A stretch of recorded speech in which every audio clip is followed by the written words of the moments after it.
Okay, so we're looking at these two ethical theories, utilitarianism and Kantian ethics. So quite good, okay? And these are theories that as you're preparing your presentations on your ethical issues, these are, especially utilitarianism, is a theory that is kind of very, very adaptable. It can very easily apply to many ethical dilemmas. And utilitarianism is something that we do all the time, okay? You do, whether you label it that way or not, basically you do this process of weighing pros and cons, costs and benefits. So basically that's what these philosophers are describing, okay? These two philosophers, Jeremy Bentham and John Stuart Mill. On one side, they're giving an account of how we already go about making decisions. And I have to unpack that a little bit. How we already go about making decisions. And the other side is to basically make us look at what variables we can actually consider. So it's a kind of a sort of mathematical cost-benefit analysis towards ethical decision-making, okay? So what does it look like? That doesn't mean that if you're going to use utilitarianism in your presentation on your ethical theory, it doesn't just consist of, okay, well, here are a list of pros and here are a list of cons, and there you go. That's only the starting point. First of all, some of the pros might outweigh some of the cons. Some of the cons might outweigh some of the pros. So just because you have them as a bullet point doesn't mean that they kind of cancel each other out, and therefore, you know, it's anybody's guess as to what's good and what's bad. Utilitarianism is you look at the availables that are option in any given choice, in any given dilemma, in any given situation. Okay, I have option A, I have option B, I have option C. What do I stand to gain and what do I stand to lose with regards to option A? What are the costs, benefits? What are the pleasures? What are the pains involved? And how many people stand to be affected and to what degree? Okay, you do that for option A, you do that for option B, you do that for option C. And then you say, you have to conclude. With utilitarianism, you have to kind of conclude. You have to say, based on the available information and based on our assessment of foreseeable consequences, this is the best thing to do. This is the best thing to do because it brings about the best consequences. This is the most useful course of action. That's the root word, utility, okay? This is the course of action which is likely to have the best result, understood as maximizing pleasure and minimizing pain. So you can look at, let's say, utilitarian. If you look at, let's say, euthanasia, okay, should we allow it? Should we not allow it? Under what circumstances should we allow it? Okay, you can look at utilitarianism applies to anything, and this is basically what they're going to say. Is utilitarianism can apply to, let's say, a police sniper as to whether or not he should make this decision as to option A is you pull the trigger, and option B is you don't pull the trigger. Okay. Now, what goes into that decision is, okay, the likelihood of the threat, the likelihood of, you know, is this person bluffing? Is this person serious? You know, how many, does this person have hostages? How many people? You know, how many people is he likely to hurt along with himself? Okay. And then other considerations is, you know, how likely am I to make this shot? You know, like supposing you want to kill the person and you're just going to wound him, and wounding him is almost going to guarantee that he's going to push the button and detonate the bomb. So like, these are all things you consider. But you also do that. It's the same sort of line of thinking when you say, okay, should I apply to this university or that university? Should I apply to this program or that program? Should I go eat at this restaurant tonight, or should I go eat at that restaurant tonight? Okay, tonight should I go hang out with these friends or those friends? You do utilitarianism. You do this kind of cost-benefit analysis. I imagine most of you guys do it like 2-3 times a day. Okay, so this is a few important points here. Whether you're considering whether to hang out with these friends or those friends, or whether you're a police officer considering whether you should pull the trigger or not, from a utilitarian point of view, they're not the same, but it's the same procedure to arrive at a decision. That's what the utilitarians would say. Utilitarians would say it's just the addition. It's very mathematical, you know. It's the addition of pros and cons, and that's basically it. So what the utilitarians are going to say is there's no there's no decisions which are intrinsically moral decisions. What we call moral decisions are just decisions, you know. In other words, whether you should support euthanasia or not is the same as whether or not you should, you know, get your pizza from this restaurant or that restaurant. It's just pros and cons. There's nothing special about moral decisions. Okay, you proceed with moral decisions in the same way that you proceed with economic decisions, in the same way that you proceed with, you know, decisions about what you want to do today and in the future. What they might say is, well, moral decisions are just like more maybe complicated, but it's basically the same protocol. It's basically the same calculation that you do. It's the same recipe. It's the same algorithm. Now, kind of what results from that is this, and this is very important. I want you to retain this because it's an important point of distinction with what we're going to talk about with Immanuel Kant. This is regarded, utilitarianism is regarded as a consequentialist theory of morality. What does that mean? It means that the moral worth of an action is determined by its consequences, or you make a decision based on its perceived consequences. Okay, we're always operating on limited information. But the point is this: the point is, no action from a utilitarian point of view is inherently right or wrong. That the point is, you can always find a circumstance in which doing that action now becomes the right thing to do. I can give you a circumstance where lying is actually the right thing to do if the right thing to do means more people are going to be happy. I can give you a situation where you can make a strong utilitarian argument that killing this person is the right thing to do, because if you don't kill them, more harm is going to is more likely to result than overall good, okay? Or the likely that the situation is going to diffuse on its own, something like that. So keep that in mind. There's nothing inherently right or wrong in utilitarianism. The right or wrongness of an action is determined by the end results of that action, okay? Kant is going to disagree. Let me just give you that bit. What Kant is going to say is, no, there are some cases where the rightness or there are some cases where something else overrides the overall goodness of the action. So you can, let me try to put it, and I'm going to address both points here. You can justify some pretty crazy stuff with utilitarianism. If your only basis is how many people are going to be happy and maximizing happiness, you can justify murder. You can justify human sacrifice. You can justify, killing an innocent person in order to harvest his organs to save 7 sick people, because more people are going to be happy as an end result than this one person. But what Kant is going to say is, there are some things that you just don't do, regardless of however beneficial or pleasant the consequences may be. There are some things that block utilitarianism. So for instance, let's say human rights, you have to, in some sense, respect human rights unconditionally. So if you say, yeah, but if I kill this person, I'm going to save 100 people. Under some circumstances, Kant would say the human rights of that person outweigh any utilitarian gain. And we can look at different scenarios where we would agree with that. So what Kant is going to say is, what Immanuel Kant is going to say is, the intention of the action is more important to figuring out whether the action is done morally rather than the consequences of the action. What is the underlying aim? What is the motivation of the person? What is the intention? He says nothing is good in and of itself except the good will. And that's interesting, because you can do something which is beneficial to a bunch of people, but you can do it for all the wrong reasons.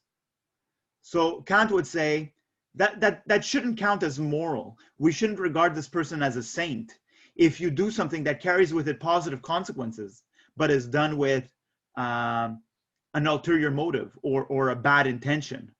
So there's a distinction between the morality of an action and the consequences of an action. We'll see that. We're going to unpack that. Anything else that I want to say about utilitarianism?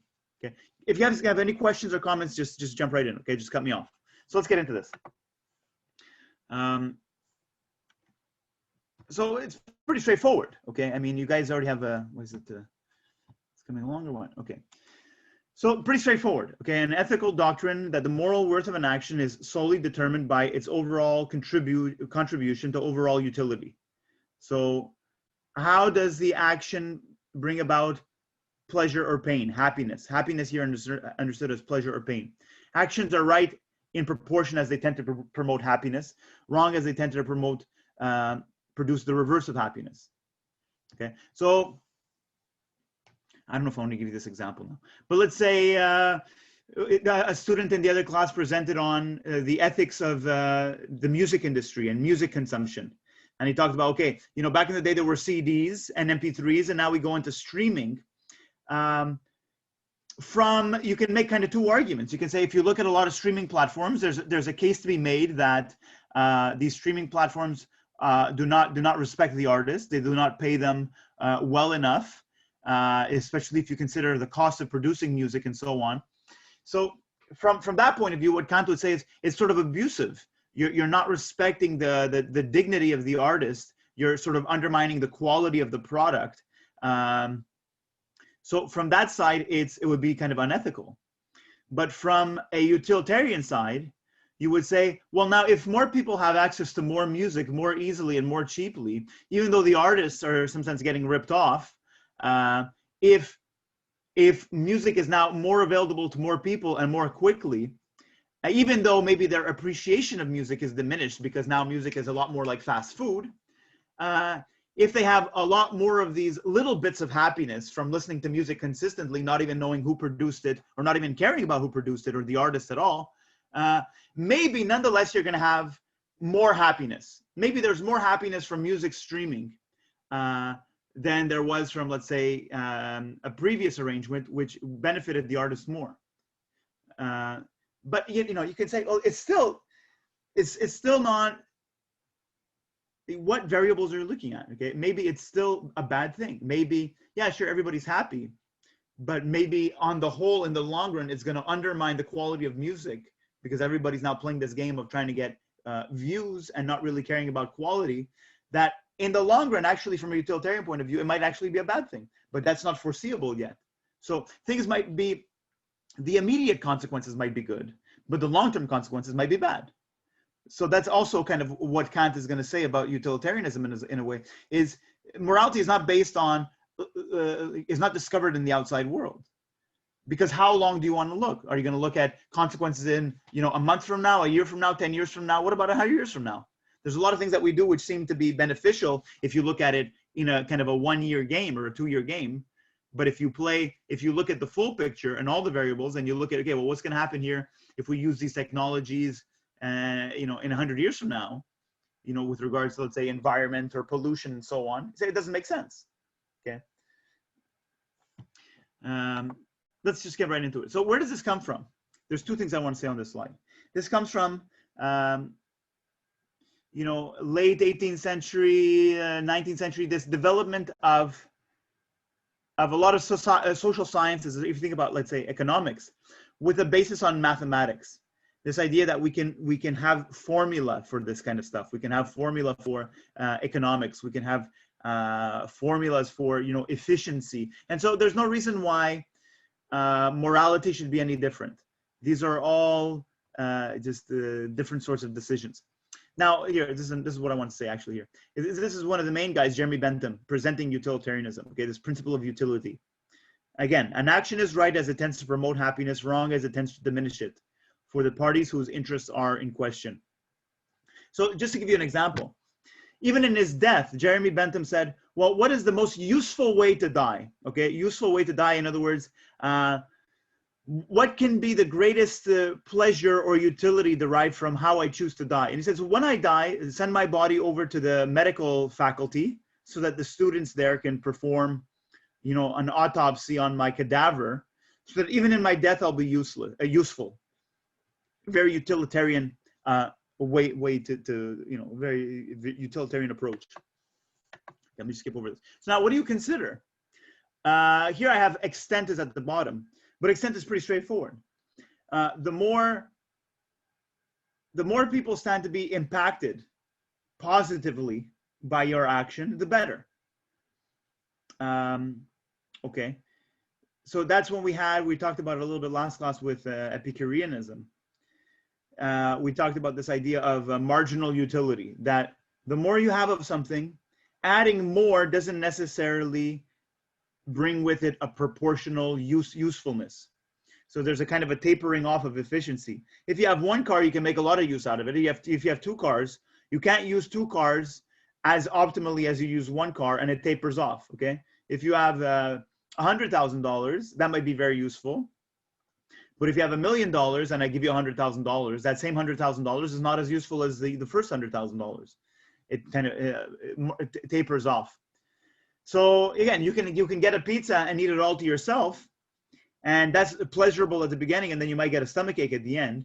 But the idea is that if you have this good, you try to figure out, okay, how do we split the pie so that we can maximize the happiness, so that I can maximize my happiness and everybody else's happiness. There's two things that I want to say here, and then I'll get into the other ones. The first one, okay, let me start with this. From a strictly utilitarian point of view, in some sense, it's unethical. Okay, let me say this. From a strictly utilitarian point of view, all people are viewed equally. In other words, everybody that you see as being potentially impacted by the action counts for the same.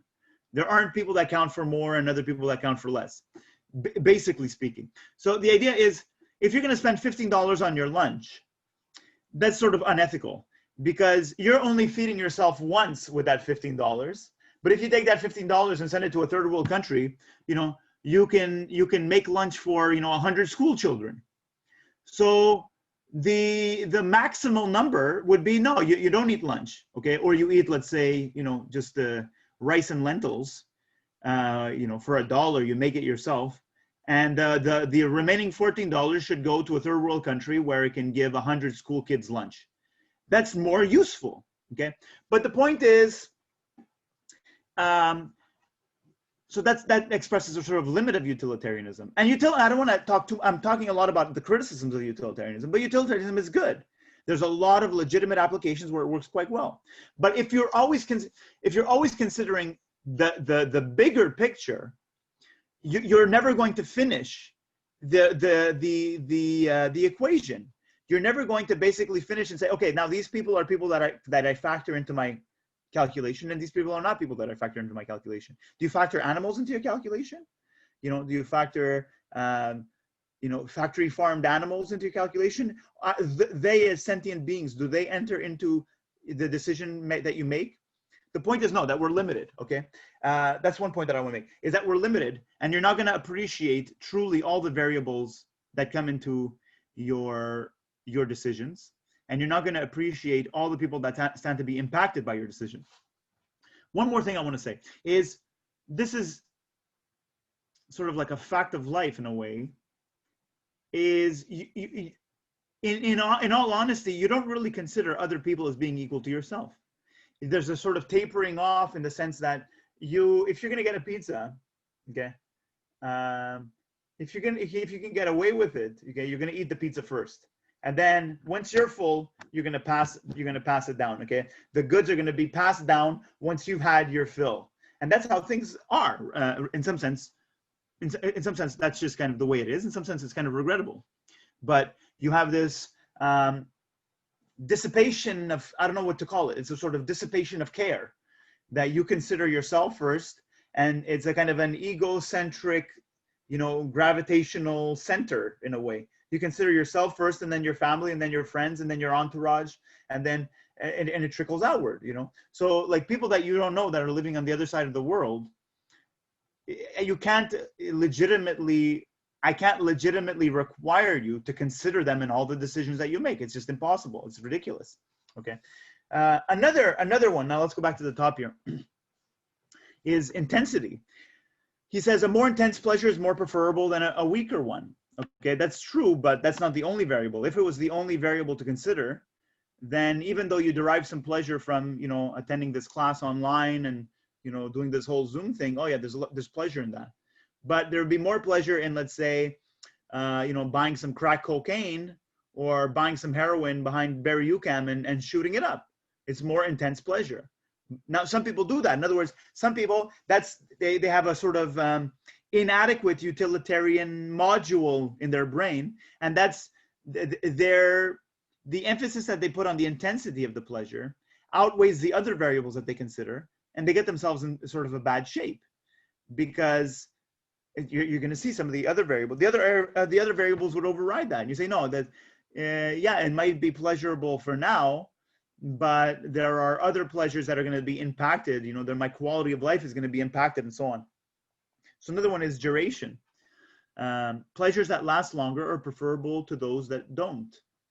These are all quantitative in a way, you see, this idea of wanting to make it systematic, scientific, mathematical, trying to reduce everything to numbers. And in some cases, as I said, it can be done. In some cases, it cannot be done. We'll come back to that a little bit later. But let's say if I have $10, I can go watch a movie with friends, or I can buy a poutine and stuff my face with it. The duration of the poutine is short-lived compared to the movie, okay? But now you might say, well, what about certainty? Certainty is you're almost certain to have pleasure with the poutine, even though it's short-lived, whereas you don't know about the movie, okay? You heard it has good reviews and all this stuff. It might be a good movie.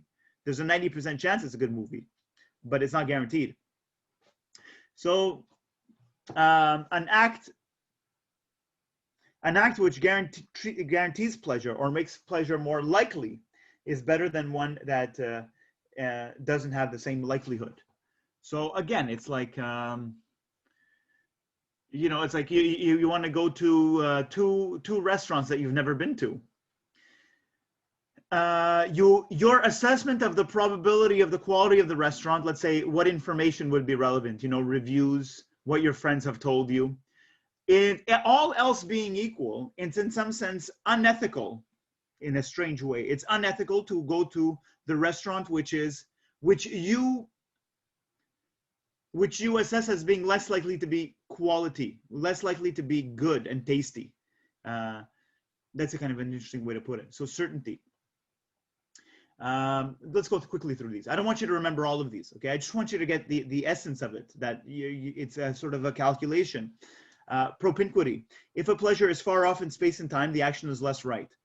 So again, if you have to order pizza and there's two restaurants and they're both equal in every respect in terms of quality, in terms of cost, but one is 5 kilometers away and one is 1.5 kilometers away, in some sense, it's unethical to order from the restaurants that's further away. It's not unethical.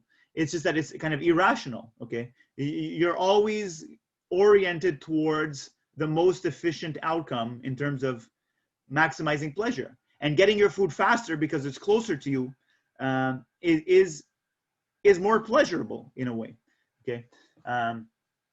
Fecundity, the likelihood that the pleasure or pain will be followed by more pleasure or pain. So if I eat the poutine by myself, the pleasure it's a pleasure that does not trigger the potential for other pleasures. You eat the poutine and it's finished. Whereas if I go watch a movie with my friends with the same money, well, I mean, you have to eat and all that stuff, but that aside is, if you go watch a movie, then there's a possibility that you'll go have a coffee, you'll go have a beer, you'll go play pool. So it's a pleasure that opens up the door for further pleasures. And purity, in some sense, you say, well, if I eat the poutine and I eat it all to myself, I stuff it in my face like a pig. There's also going to be a little bit of pain in it. Okay, you're going to feel a little bit lethargic afterwards. Okay, your stomach might not feel too good. So same thing, let's say with alcohol. Yeah, there's pleasure if you have it in sort of moderation, but if you have too much alcohol, then you get the pain side of the alcohol. So there are some things that are pure pleasures and some things that are a kind of mixture of pleasures and pain. And obviously extent. Extent is at the bottom here, but there's no particular order. The point is, what factors do you consider when you make, what factors are relevant to this assessment of what is ultimately going to be more pleasurable or more painful? I hope that you guys all do. I think that I have this belief that everybody does this, at least to some extent, of course. Okay. So when does this work well and when does it not work well? Well, it doesn't. It might work well to some extent if you're again like a police sniper, but you also have to rely on certain intuitions. You're not going to sit there with a pen and paper and start counting the hostages and saying, oh, well, how old are the hostages? What's their likelihood to go on living much longer? You don't do that. So let's say, okay, let me try to put it another way. Suppose you work for, Médecins Sans Frontières, and there's a kind of a natural disaster, and you only have enough medicine, or you only have enough blood for a few people, and there's hundreds of people that need that medical resource, otherwise they're going to die.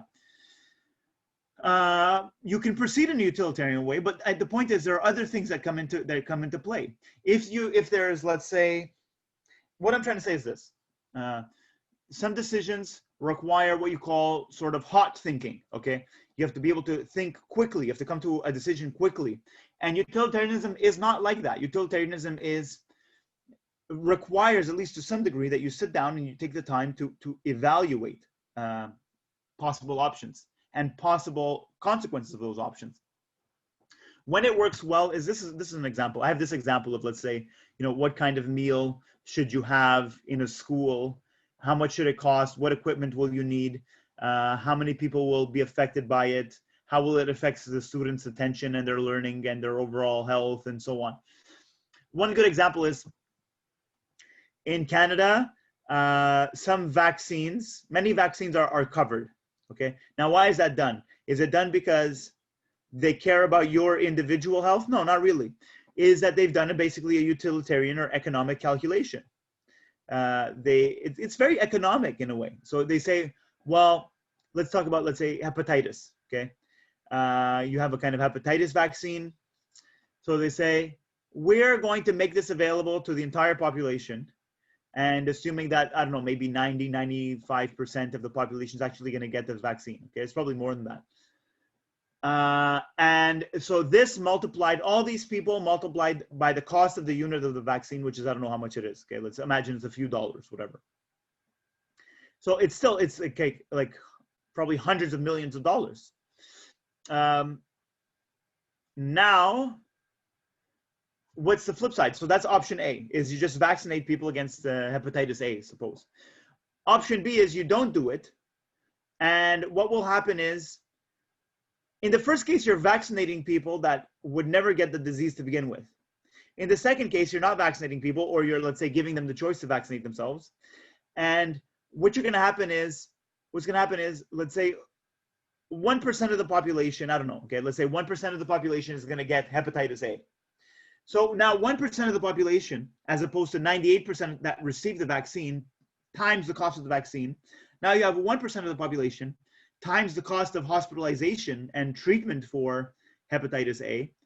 1% times hospitalization treatment for hepatitis A may cost more than 98% of the population times the cost of the vaccine. So it's just a kind of a cost-benefit analysis. So that's when utilitarianism works quite well. Okay, so here, let me just. So John Stuart Mill is a friend of Jeremy Bentham's, and he's going to basically continue this theory. Now, what do I want to say? Here is he introduces this idea of quality. He says, with Jeremy Bentham, everything is quantitative. There's no place for quality of pleasures. And what John Stuart Mill is going to say is, some pleasures are higher than other pleasures. The pleasure that you get from eating a good meal, okay, sort of a cultural experience, is better than stuffing your face with a poutine. The pleasure that you get from watching a good movie is better than the pleasure that you get from just binge watching YouTube randomly nonsense for an hour. Okay, so that there are higher and lower pleasures. The pleasure that you get from hanging out with friends and watching a movie is, in some sense, a better. I don't know. You can ask yourself whether you agree with this or not. I think there is a distinction to be made with pleasures. Not all pleasures are the same. Pleasure is not just this kind of one uniform quantity. So that's kind of interesting. So he says, it is better to be a human dissatisfied than a pig satisfied. It's better to be Socrates dissatisfied than a fool satisfied. So it's better to try to have a good meal, even though it's not the best meal, rather than just stuffing your face. Okay, stuffing your face and being happy may equal to less than having a good meal, which is going to be maybe more expensive. Okay, so you get the point, something along those lines. Let me skip over that. Okay, but very quickly, so how do we do this? You know, so there's kind of two ways. This I don't want you to retain, but it's an interesting distinction. You talk about act utilitarianism, where you're looking at the specific situation.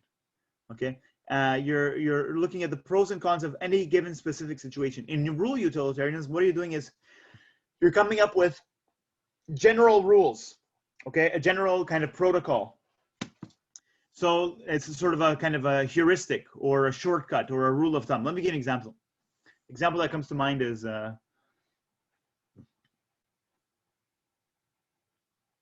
suppose you say on a boat that's sinking, you save women and children first.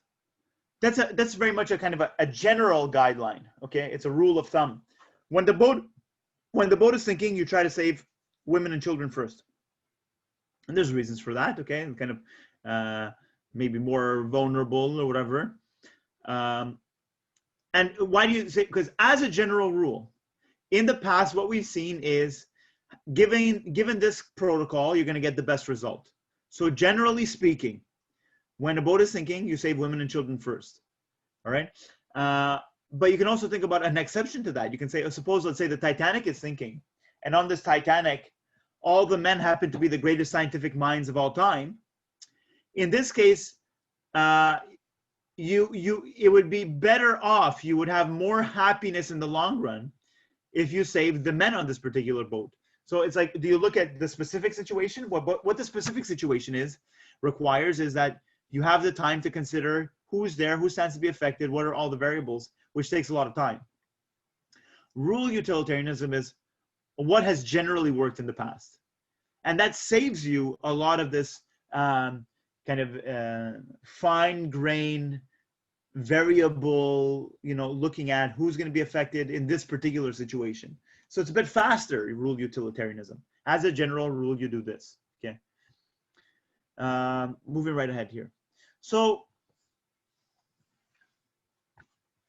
okay, I'll save that for another class. So this, again, the example of like let's say a surgeon. If you're a surgeon and you kill somebody to save 7 healthy people, is that justified? If it's a strict utilitarian idea, then it's justified. But we know that it's not justified. We wouldn't agree with that. We wouldn't say that it was the right thing to do, okay? Because there are things which override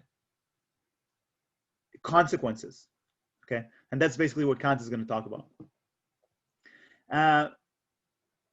Let's say, are you justified in torturing someone to figure out the location of a bomb? So there's a lot to consider there. Is this person bluffing? Is it true that he has a bomb? To what degree do we know that he has a bomb? How many people are going to be affected? Where is the bomb placed? What's going to be damaged? What's the likelihood that if we torture him, we're actually going to get an answer? So this is, the point is you're looking at utilitarianism as a means to an end. The end result is optimal pleasure. And what's the best way to get there? So things like torture, murder, these things can also be means to an end. There's nothing inherently wrong about them, as I already said. Let me see if there's anything else if you have any questions or concerns or you need clarification. Is there anything else that I want to add about utilitarianism?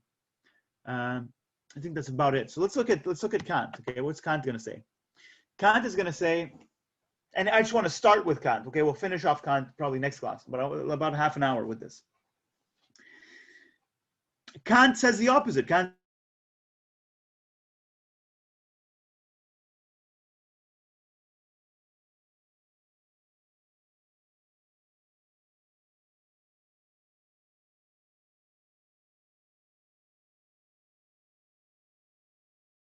establish any real basis for morality.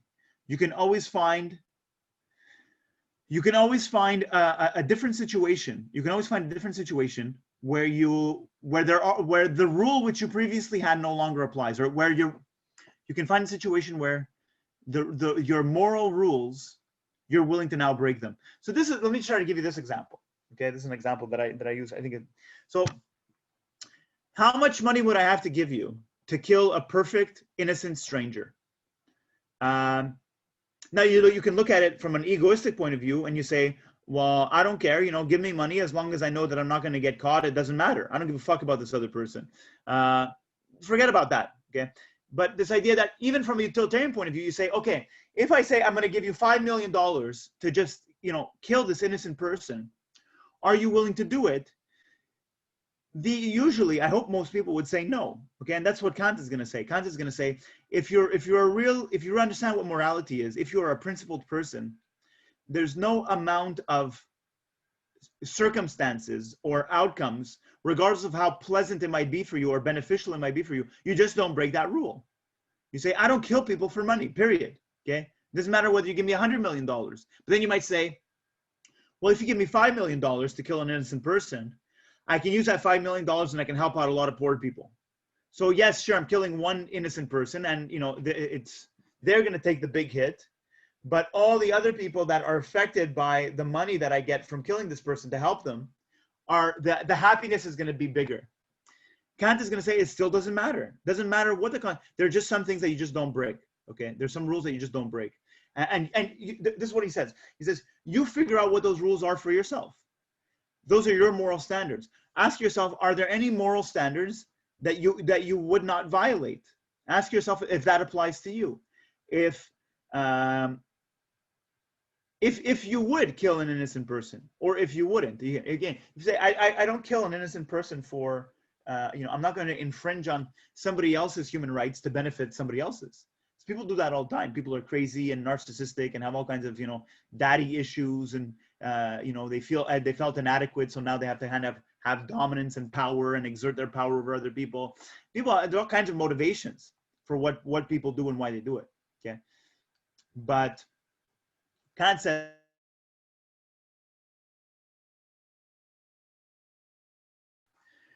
a moral action is done from, he says, a sense of pure duty, is done with a certain intention. Now, let me say this.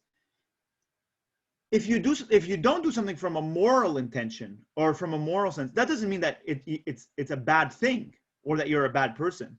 You're just not doing it out of a sense of morality. He says, if you understand what he's talking about, sometimes we act out of just nothing other than our sense of morality, our sense of trying to uphold our moral standards.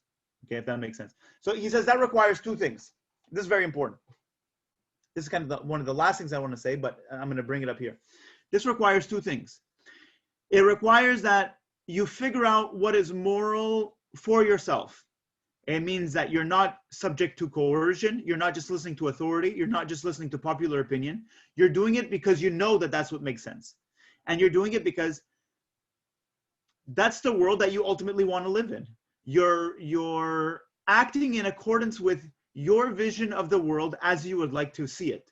You're acting in accordance with your ideal picture of the world. So in some sense, you're always living in accordance with, are you upholding your own moral standards? Are you upholding the standards that you would like to see in society? Okay, so you have to figure it out for yourself. That's kind of criteria number one. And this criteria number two, and they're not necessarily unrelated. Criteria number two is, if it's done for a moral reason, out of a purely moral sense, it's not motivated by any other factor, that means that you're not doing it for any other reason. That's the simple way to put it. If it's done for the sake of morality, it's not done for any other reason than its own sake. Okay? You're not doing it for any other motive. You're doing it for the sake that it's the moral thing to do. Only that counts as moral. Let me try to unpack that. So let me just give you this example. It might help. Is, let's say, that's going back to the conventional stage and the post-conventional stage and the pre-conventional stage. What's the underlying motivation? So let's say you're a criminal and you really want to commit a crime, but you don't commit the crime because you're afraid of going to jail or because you're afraid of, burning in hell after you die. Kant would say you're acting well, but you're not acting because of your moral sense. You wouldn't say that this person is a moral person. This person is an immoral person that is restrained. You understand the difference? This person is an immoral person that is restrained from acting on their immorality. So that's basically it. Okay, you can't do anything for any other mode. That means this. It means that when you're acting out of morality, and this is what he's saying, you're doing the action unconditionally. You're not doing the action for any other motive. You're doing it for its own purpose. So he says some things are therefore inherently right or wrong. You know them to be inherently right or wrong. You know that this action doesn't make sense. You know that this action doesn't line up with your deeper moral principles. Okay. Let me see what else I have to say. So let me say this and then we'll kind of get into it. It's easy to be a good person when it's easy to be a good person. Okay. It's easy to be a nice person and a kind person and generous person when you're in a society which facilitates that. Okay.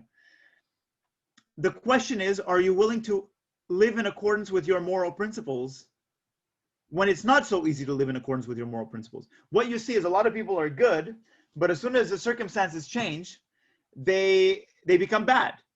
So it means that their goodness is conditional upon, it means that their moral principles, they don't have any moral principles. Their moral standards of behavior are conditional to, you know, the situation. So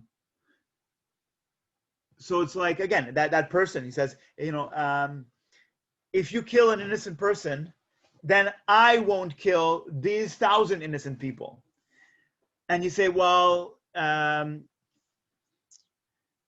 now the circumstances have changed, and based on these circumstances, now I'm willing to kill this innocent person because if I don't kill this innocent person, then he's going to kill 1,000 innocent people.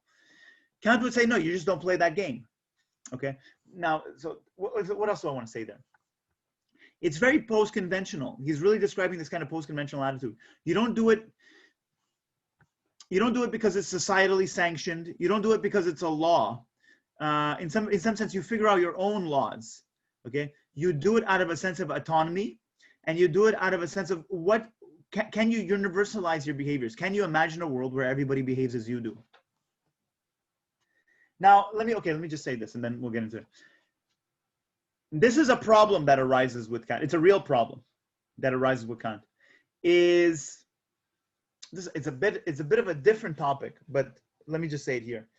Suppose, let's say you're running a business, okay, and you say, I don't know, you say, okay, I'm not gonna sell my product to Saudi Arabia because they have a bad human rights record, and on principle, I refuse to participate. You know, it's like the example also in the other class was, you know, Tyler Swift was against Spotify, and sort of like on principle, I'm not going to participate in this. I'm going to withhold from participating in this as a form of protest because this sort of platform does not align with the values that we should have. It doesn't not align with my ideal picture of the world.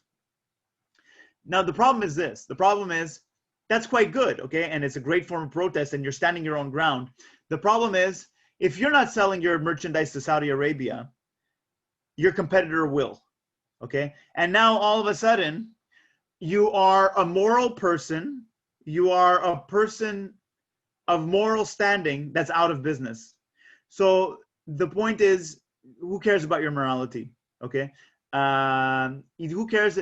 That's the point. Is you're at that point you're going to say, well, I'm not going to therefore be a moral person because if I don't sell it, then the person who's even worse than me is going to make the sale, and now he's going to be financially better than me, and he's going to be making the shots because now he's going to be in power.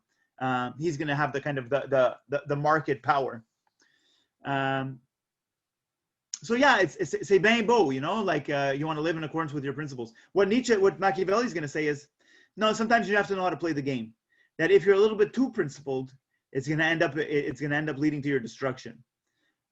So in other words, it's better if you play the game a little bit so that you're in the game with your principles, and your principles are in some sense still in the game. They're still alive. They're alive with you. Whereas if you're two principles and you get kicked out of the game because you're not playing the game, then your principles go with you. But the problem is, once you start playing the game and you say, I'm gonna, you know, that's kind of what politicians have to do. It's always this kind of compromise. Yeah, sure, I care about the environment, but if we're all about the environment, then these companies are going to go somewhere else, and I'm going to lose my voters. So all this environmental plan that I have is not gonna happen. So it's always this kind of game of compromise. But then the point is, once you compromise once, you open up a door to just basically, like never mind what principles, okay? It's just the game of basically wealth and power and influence. And what moral principles? Moral principles are just gonna, you know, result in you losing contracts. So that's the danger, okay? But that's a bit of a side note. So let's get into Kant. This is the text, okay? Grounds for the metaphysics of morals. I'll send you some excerpts. This is a key word here. It's unconditional. You do something unconditionally. The obligation to do our duty is unconditional. That is, we must do it for its own sake, because it is the right thing to do, not because it will benefit us psychologically or economically. So this is what he calls the categorical imperative. A categorical imperative is a rule that you follow for its own sake, okay? Things are, for Kant, inherently wrong, unconditionally. So it's done out of a sense of duty, okay? It's this self-restraint. It's the command of conscience within. So again, it says if everything is a matter of consequences, then you'll always be able to find some exception. You'll always be able to find, let's say, well, what is the price of this person's life? You know, what can I get for this person, and so on. And therefore, there's the kind of no respect of dignity and humanity and fundamental rights. Let's move right along. Okay, let's get into this. And then I have a few examples for you. So he says there's two types of, and this I want you to retain, this distinction. What he calls a hypothetical imperative and a categorical imperative. It sounds complicated, but it's a fairly simple distinction. A hypothetical imperative, what is an imperative? An imperative is an order, okay, or a command. A hypothetical imperative is something that you do for the sake of something else, okay? So I'm going to kill this person because good consequences are going to result from it, okay? The action, in other words, is conditional. The action is seen as not having intrinsic value. The action only has value insofar as it brings about something else. That's very abstract. So it's like studying, okay? You can study for its own sake, or you can study because you want a certain result to happen. You want a certain condition to hold. So you say, I study because I want to pass the test. The value in the studying does not have intrinsic value. The value in the studying has value insofar as it increases your likelihood of passing the test. So it's something that you do for the sake of something else. And insofar as you're doing it for the sake of something else, it doesn't have intrinsic value, okay? So it's like saying, I would commit this crime, but I'm not going to commit this crime because I don't want to get caught. So have you understood the wrongness of the crime? No, you haven't understood the wrongness of the crime. You're just motivated by the fear of potential punishment. So he says, Kant says, morality cannot be anything like this. Morality has to be something that stands on its own, okay? It has value for itself. And so he says it ought to be unconditional. So it's like, I don't murder innocent people on principle, okay?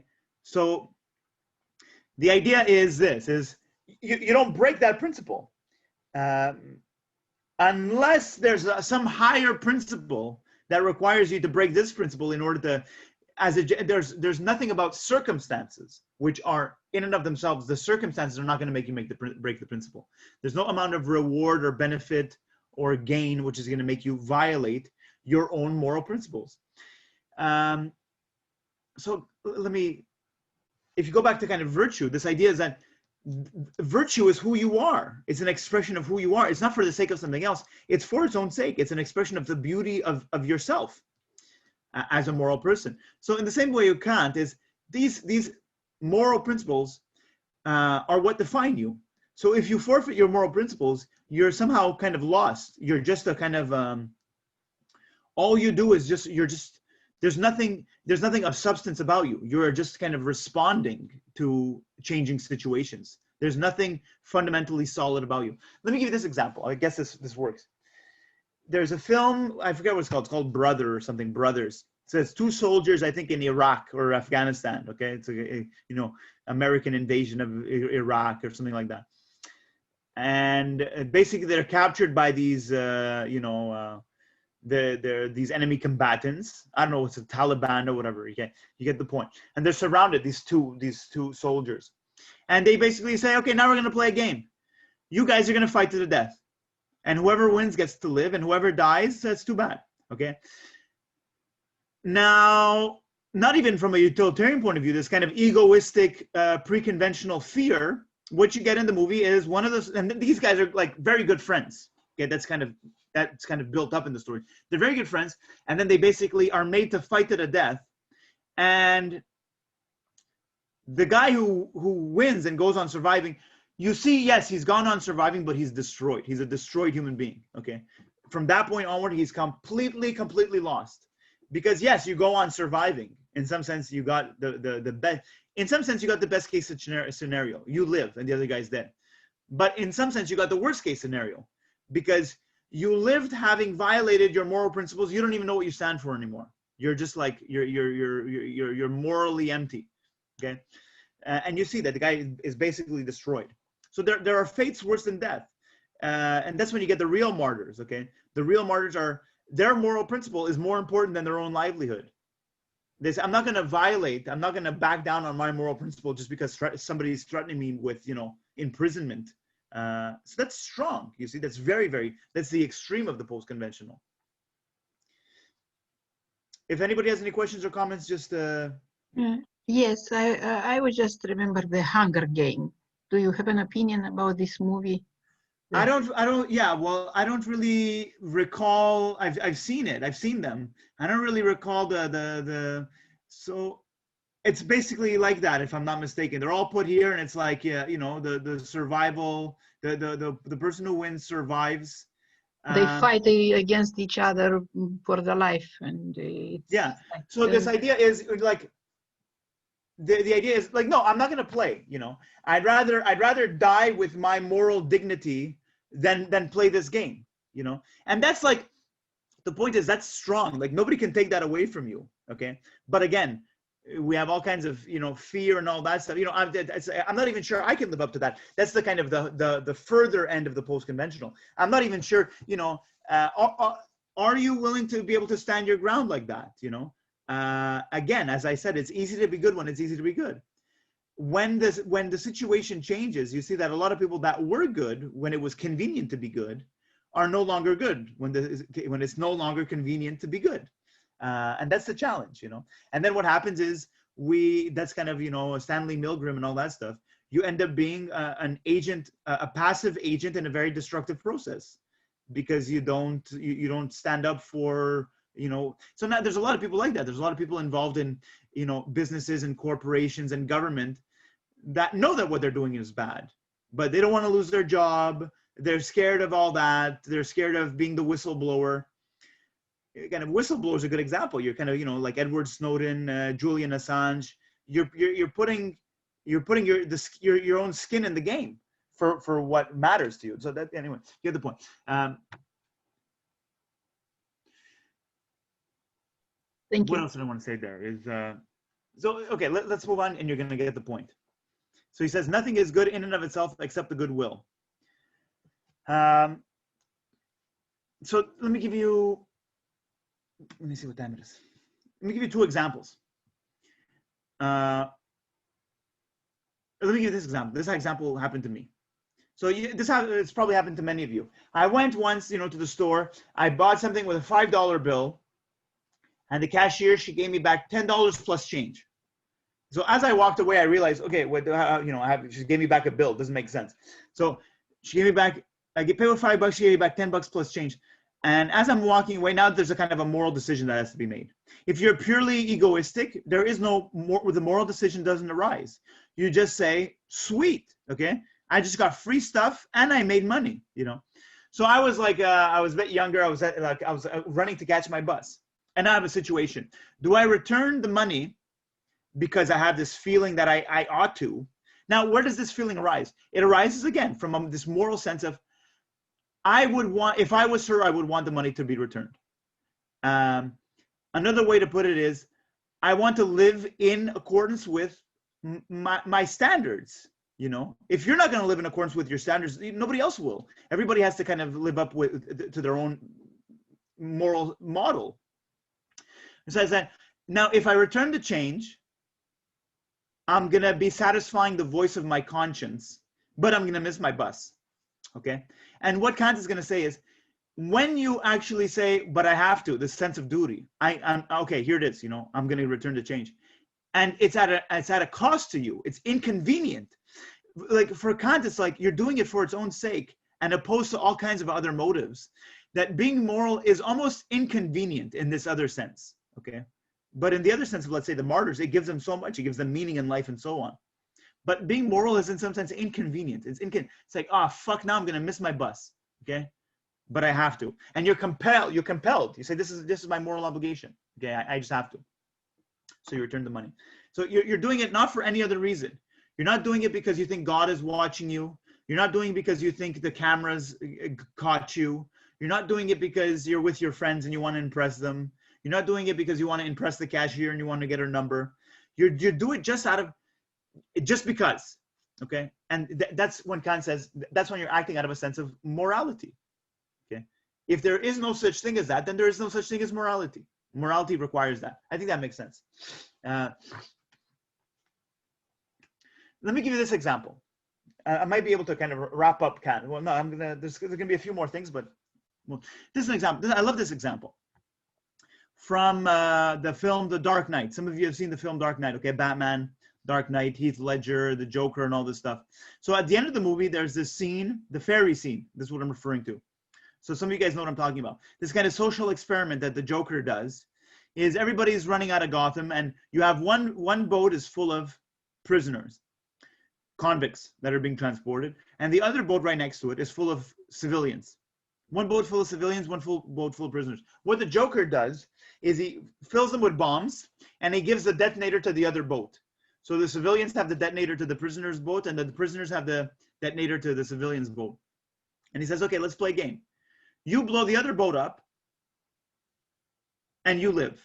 Otherwise, I blow you both up. So there's quite a little bit there, okay? There's this whole kind of game theory thing. Is he bluffing, you know, and so on. And then you had this process. They have like 15 minutes to midnight. If they don't blow each other up by midnight, then they both blow up. And you see this kind of, you know, in the kind of prisoner's boat, it becomes kind of chaotic, a little bit kind of like rioting. And the citizens are going to take, you know, there's kind of this criticism of democracy. Everybody wants to blow the other boat up. And even the citizens, they want to blow up the other boat, but nobody gets around to do it. So it's a kind of criticism of democracy and all this stuff. But this is the real point. You have two characters that sort of emerge. One character on the boat of the civilians is this like, you know, older, middle-aged kind of white man. Looks like, you know, 9-to-5 guy. And he gets up and he says, they're criminals, we're good people, they're bad, they already made bad decisions, we're good, why should we die? So it's in part egoistic, but it's kind of disguised as a utilitarianism, you know. Given the options available to us, the option where they die and we live, that's the best option because they're worse people than us, okay? So kind of very utilitarian. He's gonna take it onto himself. Give me the detonator, I'm gonna blow them up. It's a kind of very utilitarian idea. And on the other boat, what you get is, and the way it's kind of shot, okay, Christopher Nolan, intentional. The way it's shot is, you have this big black prisoner who's been kind of quiet the whole time. He gets up and he says, give me the detonator. And he says, I'm going to do what you should have done, you know, 15 minutes ago. Give me the detonator. And the whole implication is that, here we go. You know, he's going to blow up the other ship. He's going to take it onto himself. And what he does is, he's actually like Immanuel Kant. He takes the detonator and he throws it out the window. Because basically, I'm not going to become a mass murderer just because some clown is threatening me, okay? I'm not going to, you know, it's like, so where do you stand? It's very difficult. It's very tempting to say, okay, well, now I guess I'm a mass murderer, okay? And then what you get is actually, even in the other boat, the guy is about to do it, okay? And this kind of, you know, he's gonna do it. And that's what the Joker wants. The Joker, that would be the optimal outcome for the Joker, was to show that, here we go, the innocent civilians are actually the mass murderers, okay? That he wants that kind of ironic he wants to show how ugly humanity is. And he's about to do it, okay? And then he also gets that, you know, there's something that happens to him, like, this doesn't make sense, okay? And he puts his detonator down. And then the Joker's about to blow them both up, and then Batman comes and kicks his ass, you know, and everything's okay in the end.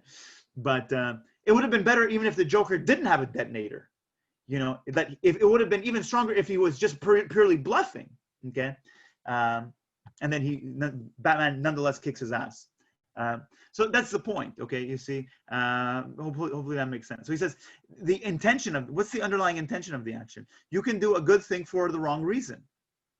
You can do a good thing for a purely self-interested reason, or you know, a purely ulterior motive. If you're doing things because you just want to go to heaven, I hate to break it to you, you're not a good person, okay? From Kant's standard. You know, okay, let me try to put it there. That doesn't mean that you're a bad person.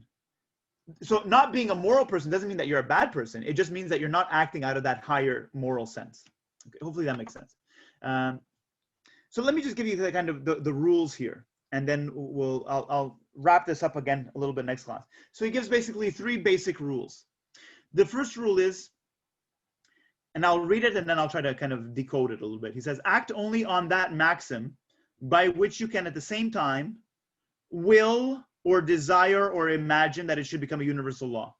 Let me try to put it this way. It's not quite right, but it captures it. Can you imagine a world where everybody lives as you do? That's one way of understanding it. If the answer is yes, then it may be a moral action. If the answer is no, then you know it's not a moral action, okay? Because there's a sort of double standard. What moral standard is there if you have a double standard? Let's say if you're a thief, you say, well, I'm a thief, but I don't want other people to steal from me, okay? That there's a contradiction there. There's no basis for a moral standard. There's a kind of 2 double standards. You have a standard for yourself and a standard for other people. So your action is not an action that you can imagine becoming a societal law. It would lead to a sort of collapse. It would lead to contradiction. So let me try to put it this way: is like, are you living in accordance with the picture of the world as you would like to find it? Okay, so let me give you one simple example. Is when I see a hitchhiker and I'm able to pick up the hitchhiker, I'm not gonna overly inconvenience myself to pick up a hitchhiker, okay? But if I see a hitchhiker, it's always a little bit inconvenient to pick up a hitchhiker. Okay? You have to slow down. There's always like, but I pick up a hitchhiker because I would like to live in a society where if somebody needs a ride and somebody can offer them a ride and they're going in the same direction, then they should be picked up. So I'm living in accordance with societal things that I would like to see made general, made universal. And in some societies, it's like that. You know, in some societies, in some poor societies, hitchhiking is not like a weird thing. You know, everybody's like, some people are like, oh no, hitchhikers like murderers. You know, maybe you're gonna get robbed. You know, maybe you're gonna get robbed by the hitchhiker. But again, the probability of getting robbed, which, you know, I mean, it's different. Let's say for my wife, I understand why she would be hesitant. It's different if you're a woman. There are different circumstances. You know, I'm a man. I don't think I'm going to get robbed. If my assessment of thinking that I would get robbed was high, maybe I wouldn't do it. Okay, so it's complicated. You know, let me see. Is there something going on in the chat here or something? Hold on.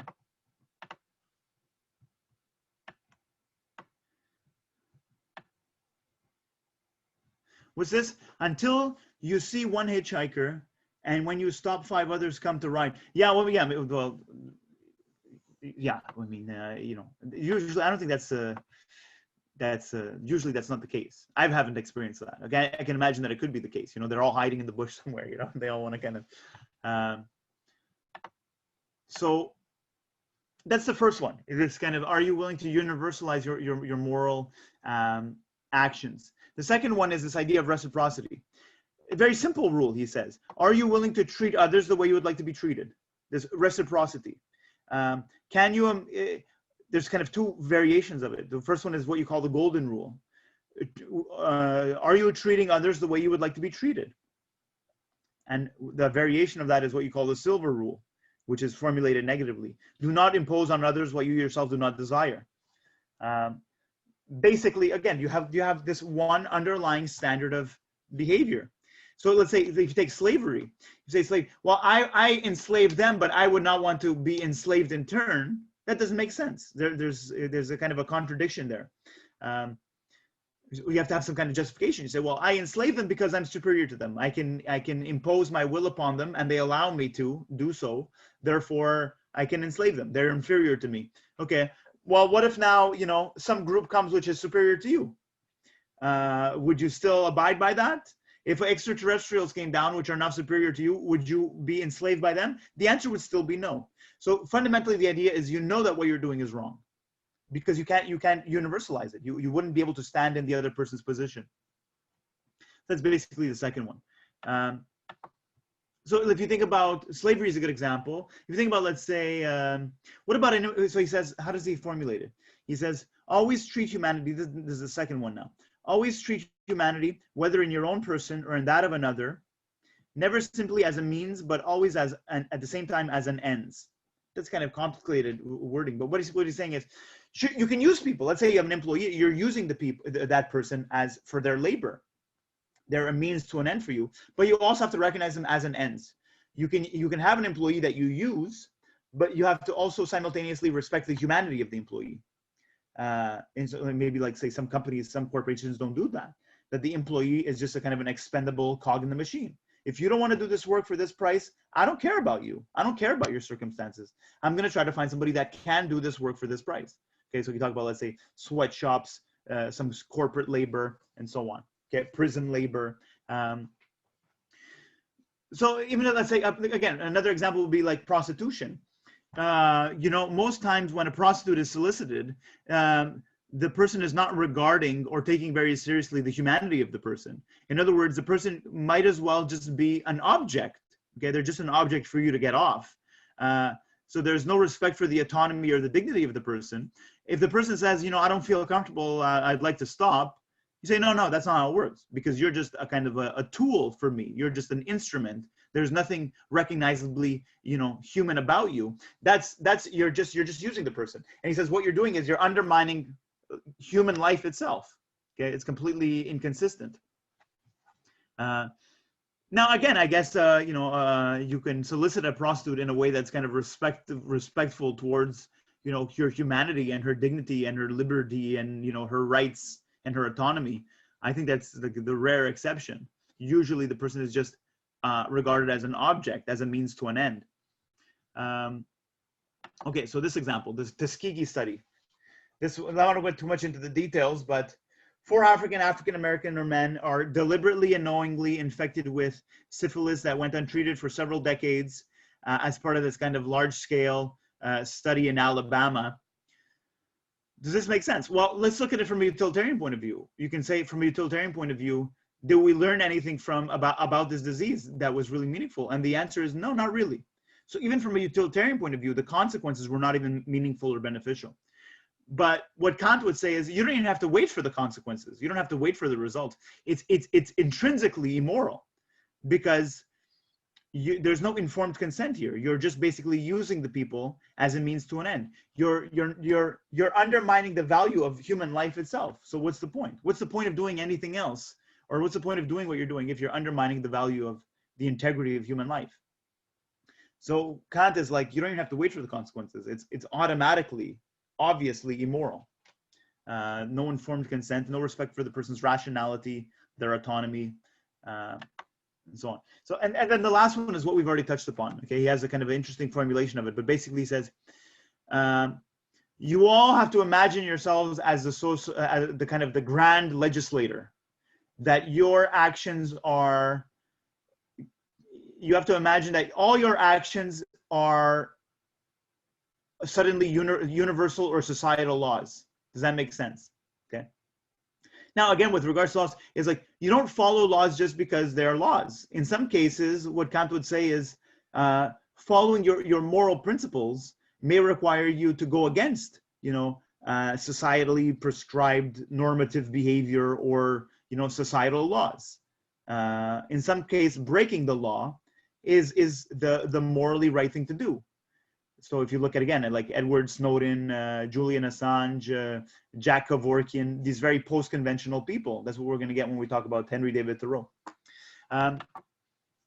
Okay, let me end with this story, and then we'll conclude this next class. But I'm finished. Let me give you a story. This happened to me about 3 weeks ago. So I was at the cottage, and I'm walking around in the forest behind my neighbor's house. Okay, and this bit of forest leads onto a kind of a fairly busy road. So I'm walking around. I'm looking for mushrooms. Okay, I'm looking for chanterelles because I've found chanterelles behind my neighbor's house previously. So I'm looking around, and I come across, just off the road, about 10 meters off the road into the forest, about 10 very large, heavy bags full of renovation materials. Okay, somebody had filled up 10 garbage bags full of insulating material. They were probably renovating their cottage, and they dumped all this shit there. So I don't want to deal with this. I don't want to deal with that. I'm just taking a nice walk in the forest. Now I have to deal with this. And this idea that this kind of Kant comes to my mind, okay, and says, oh shit, now I have to clean it up because I'm in a position to clean it up. I don't want to clean it up. It's not my mess, but I have a sort of, my conscience tells me, here you are, you're in a position to do something about it, and therefore now you can't walk away blindly. And says, ah, shit, now it's on me now. But now you have that, and then very quickly I switched into kind of a stoic mode. And the stoic mode is, it is what it is. Shut up, stop complaining, don't whine, and just do what you have to do, okay? And I did it. It took me 5-10 minutes. It was a pretty substantial lifting and pulling. But I took the bags, and I hauled them back out onto the road, and I left them on the road, okay? So that hopefully this asshole that threw them in the forest can see them as he drove by, okay? And hopefully he's the one that actually picked them up, which I doubt, okay? Now, the point is this. Kant's theory, which is compelling me to act in this situation, which is inconvenient to me, okay? I'm not doing it because, I'm with a girl that I want to impress, or God is watching me, or, I want Mother Nature to bestow blessings on me. It's just a shitty situation, but I'm in a position to address it, okay? But at the same time, that same theory, which underlines the underlying intention of the action, also now enables me to pass judgment on this asshole that put the bags there, because his intention is very obvious, okay? It wasn't accidental. They didn't just fall off his truck. They were very conveniently placed 10 meters from the road, where he could have just dumped them, and just beyond the line of the trees where they were out of sight. So his intention was quite clear to me, okay? And his intention is therefore, a part of the judgment of what I can pass on him. So the intention of the action is also something that comes to play. Let's say if you talk about even murder in a court case, what is the underlying intention? Apart from, there's intended murder and the person actually died, or the person didn't die, the person suffered bodily harm. But on top of the results of the action, which are factored into the judgment, the intention of the action is also factored into the judgment. So you can talk about, let's say, manslaughter, involuntary homicide. You can talk about, murder in the first degree and so on. So that's also factored in. So that's the story, okay? Basically junk. It had nothing to do with me. I felt compelled to clean it up. You switch to stoicism mode and you just do it. And then you say, this fucking asshole, what it is what it is. So you have to, that's the kind of thing, sometimes you have to clean up other people's mess. And sometimes you're compelled to do so, okay? That's it. That's all I have to say for today, guys, okay? Thank you very much for your attention. If you have any questions or comments, stick around. Otherwise, send me a mail. Otherwise, I'll be sending out some more material, and we'll talk about this next class. Next class, we have presentations.